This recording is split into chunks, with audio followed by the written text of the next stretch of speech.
Müşterim de çok değerliydi. Bu yüzden kaliteli müşteriye kaliteli hizmet. İşte durum bu.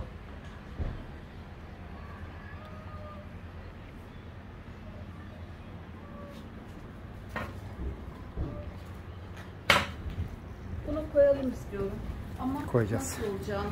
Güzel duracak. Evet. Pardon. O zaman hatırıma güzel bir takla atılır. Ben ne istiyorsanız. Aynen öyle.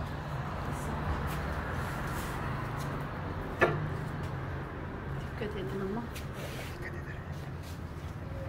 Geniş alın ama kayarsınız ha, ıslak oralar.